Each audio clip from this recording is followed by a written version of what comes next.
Hi అండి. అందరికీ నమస్కారం. Welcome to my channel. ఈ వీడియోలో ఆంధ్రప్రదేశ్ రాష్ట్ర ప్రభుత్వ ఉద్యోగులకు మరియు పెన్షనర్లకు మధ్యంతర భృతి ఐఆర్ ఇంటీరియం రిలీఫ్ మరియు ఫిట్‌మెంట్ అప్పుడే అనేది అప్డేట్ రావడం జరిగింది. మరి ఎప్పుడు ఏంటనే పూర్తి వివరాలు వీడియోలో తెలుసుకుందాము. సో, మనకు ఈ పీఆర్‌సీ ఏదైతే ఉందో చాలా లేట్ అయింది. సో, మనకు తెలిసిందే దాదాపు 2 సంవత్సరాల పైనే లేట్ అయింది.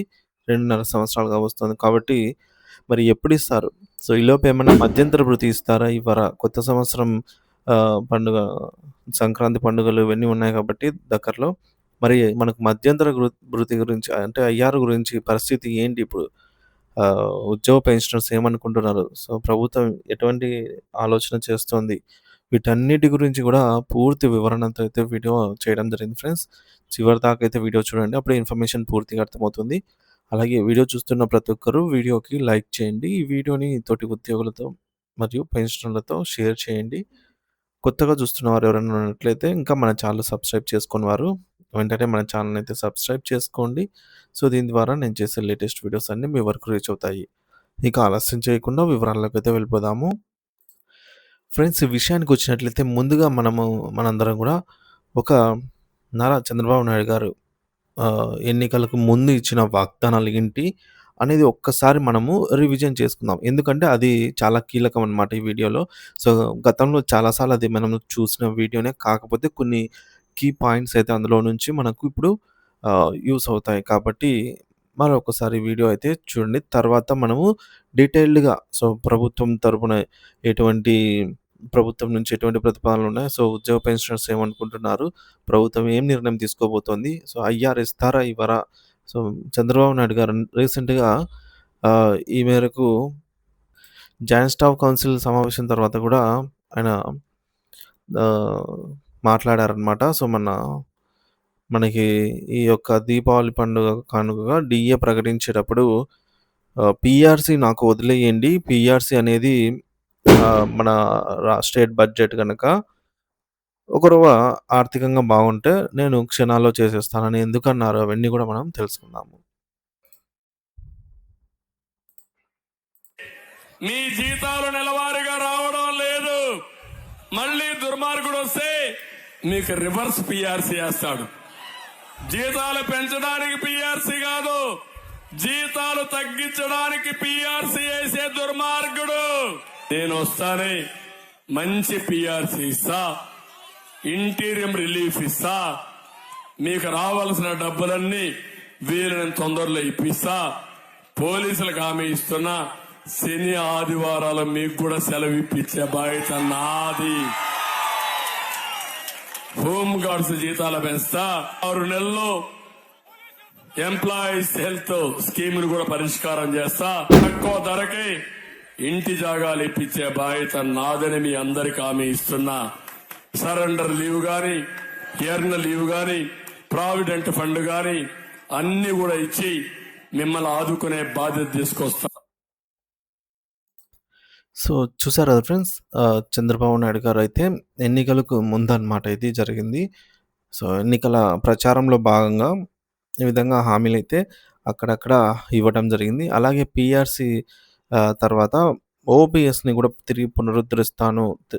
గరిష్టంగా 1 సంవత్సరం కాలం అయితే పడుతుంది అంటూ బహిరంగంగానే ఆఫ్టర్ ఎలక్షన్స్ అయిపోయిన తర్వాత కూటమి ప్రభుత్వం సక్సెస్‌గా గెలిచిన తర్వాత గూడా మనకు ఉప ముఖ్యమంత్రి పవన్ కళ్యాణ్ గారైతే హామీ ఇచ్చారు. మరి ఆ హామీలు ఏమయ్యాయి? ఇప్పుడు ఏంటనేది చూద్దాము. ఆంధ్రప్రదేశ్ ప్రభుత్వ ఉద్యోగులు, ఉపాధ్యాయులు మరియు పెన్షనర్లు ఇప్పుడు ప్రభుత్వంపై తీవ్ర స్థాయిలో విరుచుకుపడుతున్నారనమాట. కేవలం హామీలకే పరిమితం కాకుండా ఆలోచనలో మా సమస్యలను పరిష్కరించండి అంటూ చంద్రబాబు నాయుడు గారు సర్కారుకు ఘాటైన హెచ్చరికలైతే జారీ చేస్తూ ఉన్నారు. పీఆర్సీ లేదు, డీఏ లేదు, ఇవన్నీ ఉత్త హామీలేనా అంటూ ఉద్యోగ సంఘాలు ఇప్పుడు ప్రభుత్వంపై ఒత్తిడి పెంచుతున్నాయి.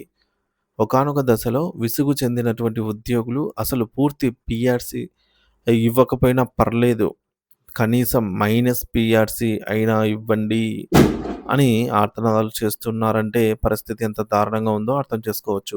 ముఖ్యంగా త్వరలో రిటైర్ కాబోతున్న ఉద్యోగులు తమ భవిష్యత్తుపై తీవ్ర ఆందోళన అయితే చెందుతూ ఉన్నారు.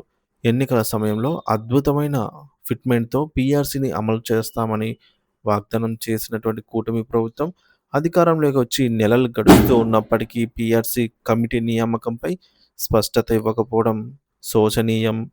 వాస్తవానికి 12వ పీఆర్సీ జూలై 1, 2023 నుంచి అమల్లోకి రావాల్సి ఉంది.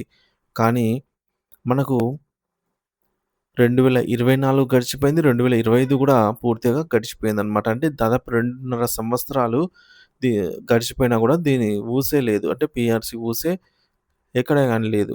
సో, దాదాపు 30 నెలల జాప్యంపై ఉద్యోగులు తీవ్ర అసంతృప్తితో అయితే ఉన్నారు. సో, కరెక్ట్‌గా 2.5 సంవత్సరాలు. ఇప్పుడు ఇచ్చేది పూర్తి పీఆర్సీనా? లేక అరాకొరగా ఇచ్చి సర్ది చెబుతారా? లేదా మళ్ళీ 2029 ఎన్నికల వరకు కాలయాపన చేస్తారా? అనైతే వారు సూటిగా ప్రభుత్వాన్ని ప్రశ్నిస్తూ ఉన్నారు ఉద్యోగులు. మాకు బంగారు కమ్మలు వద్దు. కనీసం ఇత్తడి కమ్మలైనా ఇవ్వండి అని వారు వాడుతున్న సామెత వారి వారి యొక్క నిస్సహాయతకు అద్దం పడుతుందని చెప్పాలనమాట. అంటే ఇంకా చేసేదేముంది? అరవకొరవ పీఆర్సీతో అయినా సరే సర్దుకుపోతామని ఇదిగా అయితే అనే స్థాయికొచ్చింది. ఇక ఎందుకంటే బేసిక్ పే పెరిగిందంటేనే కదా డీఏ మరియు హెచ్ఆర్ఏ వంటి అలవెన్స్‌లు కూడా పెరిగేది. అందుకే ఏ రూపంలో అయినా సరే పీఆర్సీనైతే తక్షణమే ప్రకటించాలి అనైతే వారు డిమాండ్ చేస్తూ ఉన్నారు. ఇక కరువు భత్యం, డీఏ విషయంలో ప్రభుత్వం పాటిస్తున్న మౌనం ఉద్యోగులను మరింత ఆందోళనకు గురిచేస్తోంది. మార్కెట్‌లో నిత్యావసర ధరలు ఆకాశాన్ని తాకుతున్న ఈ తరుణంలో పాత డీఏ బకాయిలను విడుదల చేయకపోవడము మరియు కొత్త డీఏ గురించి మాట్లాడకపోవడము అంటే ఉద్యోగుల పొట్ట కొట్టడమేనని సంఘాలు మండిపడుతున్నాయి. పెరిగిన ధరలతో మేము ఎలా జీవించాలి? ఇది ప్రభుత్వానికి పట్టదా అని వారు ఆగ్రహం వ్యక్తం చేస్తున్నారు. అటు రిటైర్ అవుతున్న ఉద్యోగుల పరిస్థితి మరింత ఘోరంగా ఉంది. ప్రస్తుతం ప్రభుత్వం ఇస్తున్న గరిష్ట గ్రాట్యుటీ పరిమితి రూ. 16,00,000 మాత్రమే. కానీ నేటి రోజుల్లో పట్టణాల్లో ఒక సెంటు భూమి కొనాలి అన్నా కూడా లేదా ఒక చిన్న ఇల్లు కట్టుకోవాలన్నా కూడా ఈ మొత్తము ఏ మూలకు సరిపోదు. సర్వీసు అంతా ప్రభుత్వం కోసం ధారపోసిన ఉద్యోగికి జీవిత చరమకంలో దక్కాల్సిన ఆర్థిక భద్రత ఎక్కడుంది? ఈ నిర్లక్ష్యం వైఖరిని నిరసిస్తూ ఉద్యోగ, ఉపాధ్యాయ, పెన్షనర్ సంఘాలు ఐక్యంగా భారీ పోరాటానికి సిద్ధమవుతున్నాయి. త్వరలోనే కలెక్టరేట్ల వద్ద భారీ ఆందోళనలు, రాష్ట్ర వ్యాప్త నిరసనల కార్యక్రమాలకు ప్రణాళికలు సిద్ధం చేస్తున్నారు. పీఆర్సీ అనేది మీరు మాకిచ్చే దానం కాదు. డీఏ అనేది మీరు చూపే దయ కాదు. ఇవి మా కష్టానికి దక్కాల్సిన రాజ్యాంగబద్ధమైన హక్కులు అని ఉద్యోగ వర్గాలు గర్జిస్తున్నాయి. ఇప్పటికైనా ప్రభుత్వం మేల్కొని స్పందిస్తుందా? లేక ఉద్యోగుల ఆర్తనాదన ఒక పెద్ద ఉద్యమంగా మారి ప్రభుత్వానికి సెగ తగిలిస్తుందా అనేది వేచి చూడాలి. సకాలంలో న్యాయం జరగకపోతే వ్యవస్థలు స్తంభించిపోయే ప్రమాదం కూడా ఉందని సంఘాలు హెచ్చరిస్తూ ఉన్నాయి.